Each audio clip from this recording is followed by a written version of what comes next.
déjà la dernière émission de cette série télévisée toute spéciale qui vient en aide aux entrepreneurs commerçants de Lac-Mégantic qui désirent se relancer. Vous, à la maison, si vous sentez qu'il se passe quelque chose dans votre cœur, vous pouvez faire la différence pour ces gens. Comment?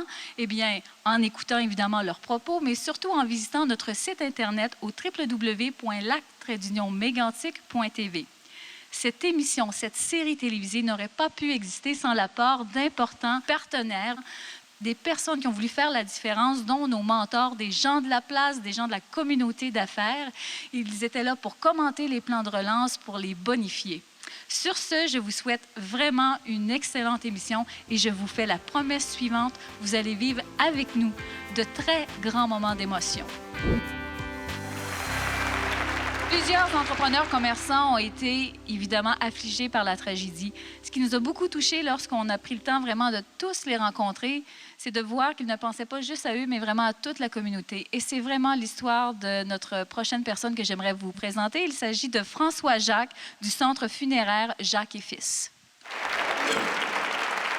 On était chez nous sur le balcon, puis on a vu une explosion qui s'est passée. J'étais avec un de mes copains. Donc, on est parti tout de suite de la maison pour descendre en ville par la voie de contournement. Quand on est arrivé au coin des rues Champlain et Dollard, pour ceux qui connaissent le territoire un peu, on s'est rendu compte que c'était le train qui avait versé, dans le fond. Et là, j'ai vu que l'immeuble qui abritait nos bureaux et le columbarium, nos véhicules, la salle de réception, dans le fond, notre centre administratif, était la proie des flammes.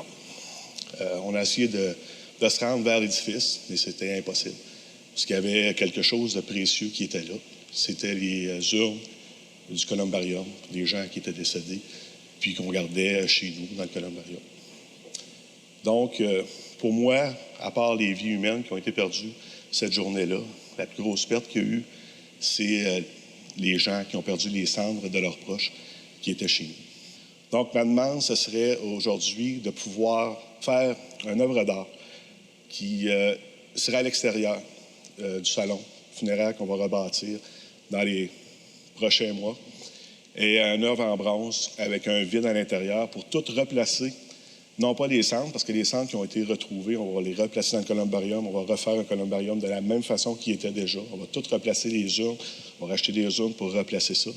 Sauf que j'aimerais prendre tous les morceaux des urnes qui restent, qui étaient dans le columbarium, et les replacer dans une œuvre d'art à l'extérieur pour que les gens aient une commémoration de leurs restes et des restes des personnes qui sont disparues.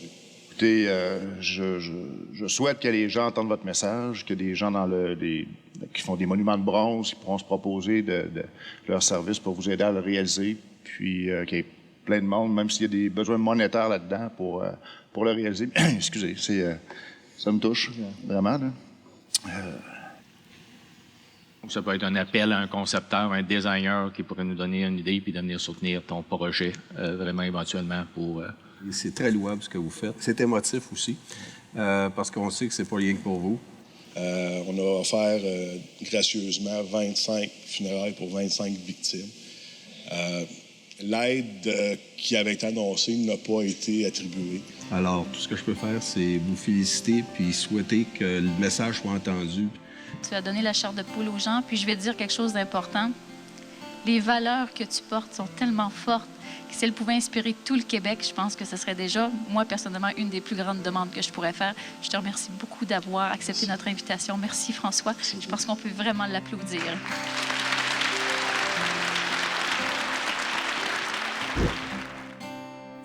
Depuis 9 ans, Jean-François et moi, on est propriétaires d'une résidence pour aînés autonome et semi-autonome.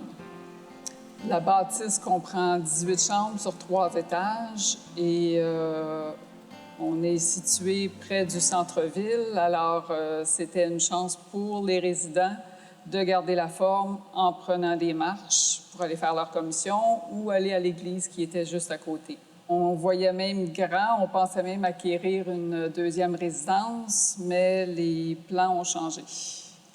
Suite aux événements, on a dû évacuer la résidence qui était située à 100 mètres des citernes empilées. Alors, on n'avait pas le choix, on était dans la zone rouge. Alors, on a pris la décision d'amener les résidents à notre maison privée, le temps de contacter les familles. Puis par la suite, on les a aidés à se relocaliser dans d'autres résidences de la MRC du Granit. Maintenant, on a une bâtisse vide, un décor plutôt désolant.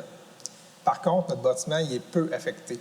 Oui, il y a des travaux à faire. Oui, il y a la toiture qui est à refaire, le revêtement de vinyle à changer, les fenêtres. Par contre, notre bâtiment, on peut l'habiter. Étant donné les circonstances, à court terme, nous, ce qu'on désire, c'est louer aux travailleurs. Louer aux travailleurs qui participent à la reconstruction du centre-ville. Par contre, nous, en tant qu'entrepreneurs, on doit avoir une vision à moyen et long terme. On doit avoir les idées claires. On doit avoir une idée qu'est-ce que le bâtiment va devenir. Est-ce qu'on va rester une résidence privée pour aînés? Est-ce qu'on va le transformer en résidence pour 55 ans et plus, en condo, hôtel, auberge, etc.?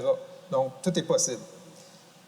La grande force de la résidence, maintenant, c'est la vue sur le futur parc, la vue sur le mémorial, sur le lac Mégantic, avec ce qui est arrivé.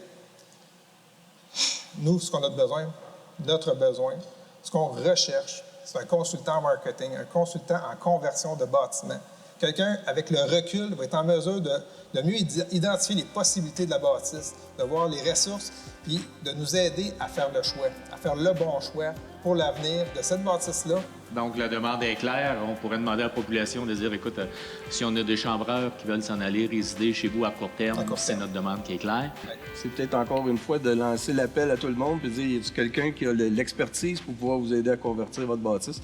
Parce que c'est ça, hein, c'est le long terme qui va compter. Le court terme, c'est beau pour les travailleurs, là. Merci beaucoup. Merci.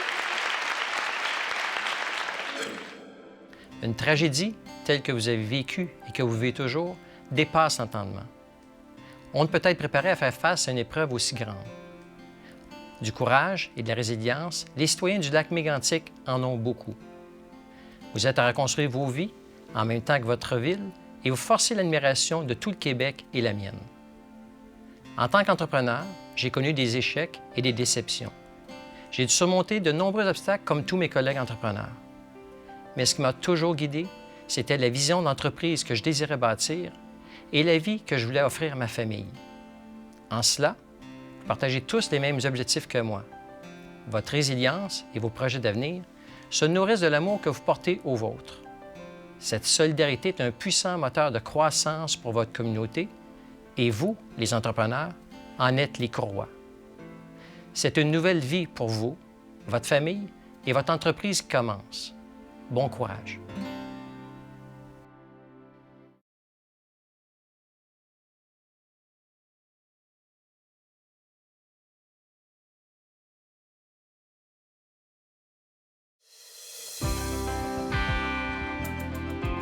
Faut que je reconstruise pour les gens qui restent, oui, mais aussi pour les gens qui ont perdu la vie chez moi.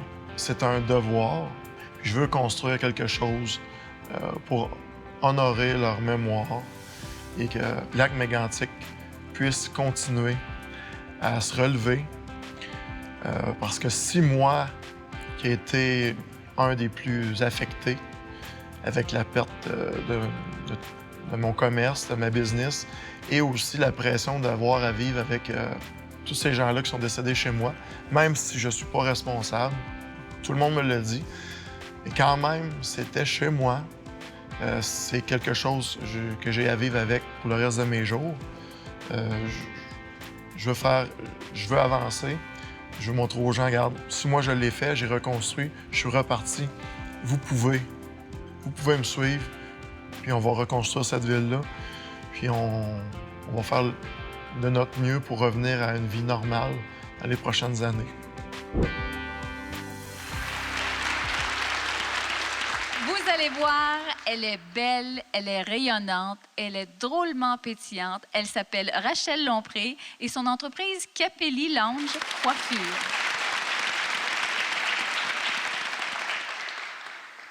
Rachel. Bonjour.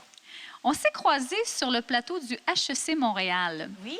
Parce que certains commerçants de Mégantic ont eu une invitation du HEC pour le parcours entrepreneurial Rémi Marcoux, où plusieurs étudiants se sont mobilisés. Alors, si tu veux, Rachel, on va prendre quelques instants avec les téléspectateurs, puis on va aller voir les meilleurs moments de cette rencontre-là que tu as fait avec les gens au HEC Montréal. Vous pouvez voir ici un peu le concept des 5 à 7. on y va avec les trucs de pro.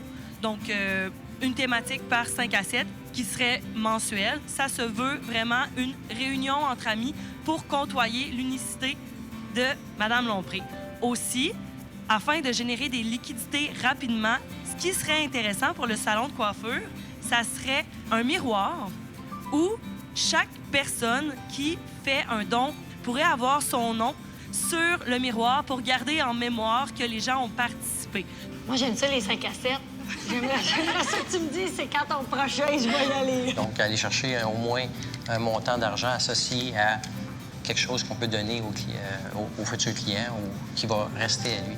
Et non pas juste des dons, parce que toutes les entreprises en veulent des dons. Mais étape par étape, ça, c'est le plus important. T'es une entreprise, je me vois dans toi, 20 000 idées à la minute, sauf que c'est mieux de faire 100 d'une idée que 25 de 4 idées. On a hâte d'entendre ton plan de relance, alors c'est à ton tour. La nuit du 6 juillet, vous savez, je me suis fait réveiller par un bruit strident, inhabituel. J'ai vu passer un train à une vitesse folle. J'ai sauté sur mon balcon et puis... C'est à ce moment-là que j'ai vu le train avaler ma boîte à merveilles. Tous mes rêves futurs venaient d'exploser devant mes yeux. Moi, je suis un artiste coiffeur et j'ai la tête qui est toujours en mode création. Et moi, je ne demande pas rien de moins que ma propre ligne de produits capillaires. Je veux mon shampoing, je veux mon traitement haut de gamme, signé Rachel Lompré. Alors moi, ce que je cherche, c'est une compagnie de coiffure qui va m'aider, qui va me donner la marche à suivre, qui va faire en sorte que ce rêve-là, qui va m'emmener aussi plus loin. Donc, l'appel est lancé à la population du Québec, puis aux fabricants et aux distributeurs. Pour que tous les matins, quand tu prends ta douche, tu penses à elle. Que je Oui, prenne du Capili, je vais être dans votre douche. Je vais être dans votre douche maintenant. C'est bon. Félicitations pour ta détermination. J'espère que ton message va être entendu et qu'il va être répondu de façon positive. Il y a quelqu'un ici qui va peut-être pouvoir faire la différence pour toi. Il s'appelle Antoine Leclerc. Il est propriétaire associé chez Jean Coutu.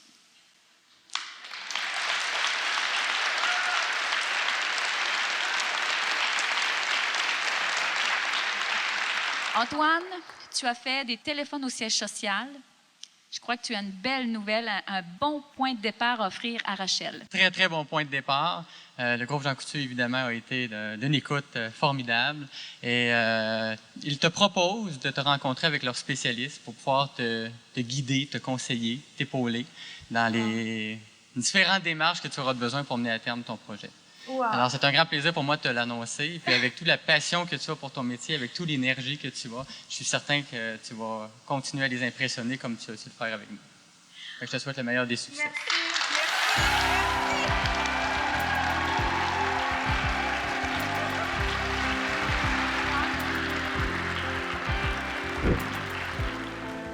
Pendant cette série télévisée, vous avez eu droit à des gens qui sont venus vous présenter leur projet avec vraiment enthousiasme, avec vraiment des yeux pétillants. On a eu droit à toutes sortes de demandes.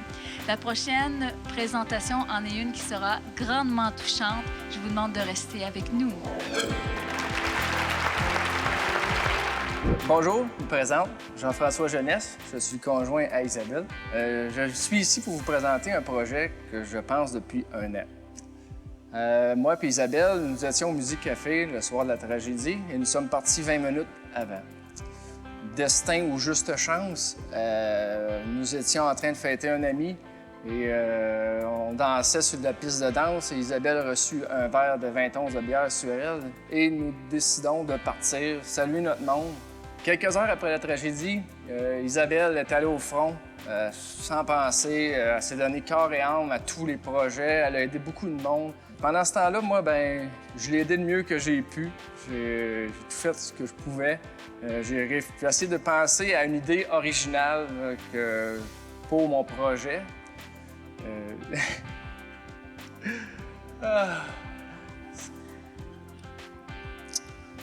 C'est ça. Une nuit, je me suis réveillé en pleine nuit, puis j'ai crié « All-in, je suis capable de le faire ». Je dis « Pourquoi remettre toujours à plus tard ce qu'on peut réaliser aujourd'hui? » Alors, je demanderai à Isabelle de venir me rejoindre, s'il vous plaît.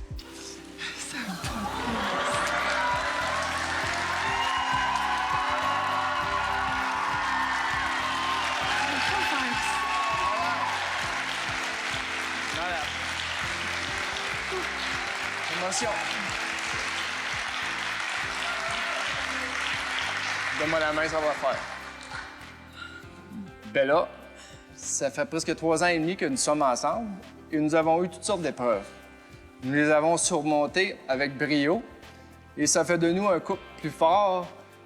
Aujourd'hui, je voudrais te poser la question que tout homme veut poser à la femme de sa vie. Isabelle, veux-tu m'épouser?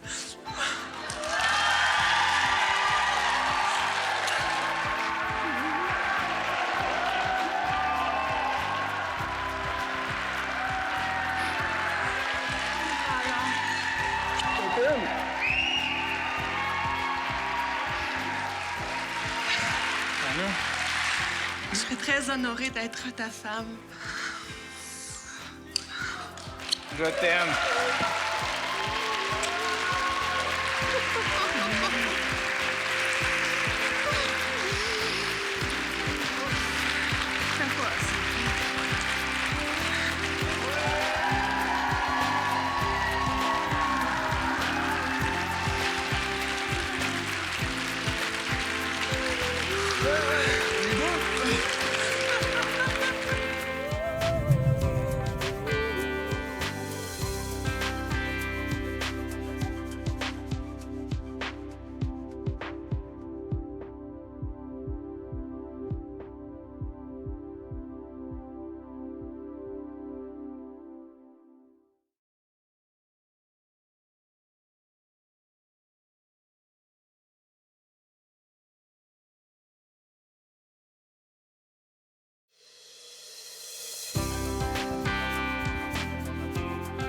Alors voilà, le temps est venu de vous dire merci beaucoup d'avoir été à l'écoute avec nous.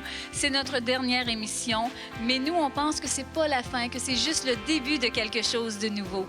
Et là, maintenant, je vous demanderai pour cette finale d'accueillir avec moi les gens qui ont fait la différence dans cette série télévisée. Alors, Isabelle et Jean-François, de futurs nouveaux mariés. Nos mentors, Mario Morin, Pierre Paulus et Marc Legendre. Et surtout, avec beaucoup d'enthousiasme, on accueille nos entrepreneurs commerçants de Lac-Mégantic. Wouh! Madame la mairesse, venez nous rejoindre. Monsieur Marcoux, venez nous rejoindre sur le plateau. Vous voulez suivre encore toutes les aventures de notre série télévisée? Présentez-vous au www.lac-mégantic.tv. Et nous, on a aussi une grande demande, un grand souhait. On pense que ce serait bien un jour de pouvoir revenir à l'écran et de vous présenter... Que sont-ils devenus? À la prochaine!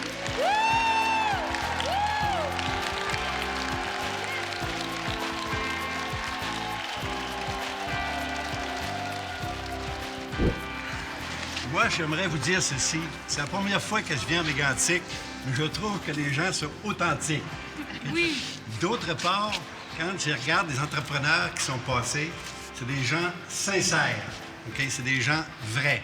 Et d'autre part, ils ont dégagé beaucoup d'émotions. Il y a eu énormément d'émotions ici.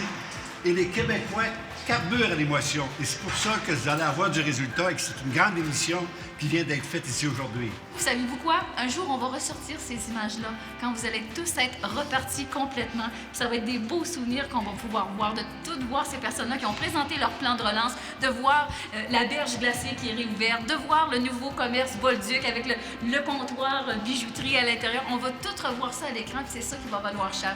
Et j'ai hâte d'aller aux boutiques. J'ai hâte d'amener ma gang pour aller déjeuner au restaurant, puis faire le tour des boutiques, puis de lui montrer qu'il y a du monde. C'est pas parce qu'on est d'un petit milieu qu'on peut faire des petites choses. Au contraire, on va en faire des grandes. Lâchez pas.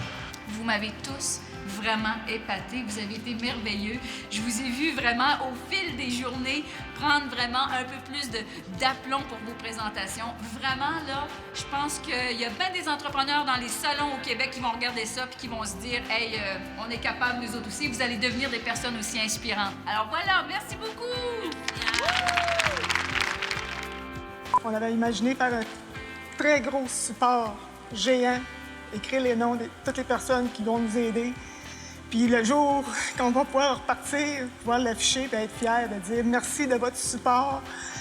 Puis une autre petite chose qui va me rendre heureuse cette journée-là, moi, c'est que je vas pouvoir dire, Bernard, pèse donc ce piton, on repart. J'ai perdu des amis. J'ai perdu des amis. Puis, à travers de tout ça, Logibel a perdu 50 % de son chiffre d'affaires dans l'espace d'une nuit. On a perdu beaucoup, beaucoup à Lac-Mégantic, mais on n'a pas perdu le courage. Les finances, en fait, on accuse bien sûr un retard de 5 mois sur nos activités. Il n'y a pas de salaire qui rentre. On fait comme on peut. On va réouvrir le restaurant Citron Vert et on va encore une fois commencer à zéro et on a besoin d'aide. J'ai gardé mon courage. Je suis optimiste et je vais continuer. On espère reconstruire cette année et on espère que 2014 va être une année, une belle année pour nous après toutes ces épreuves-là de 2013.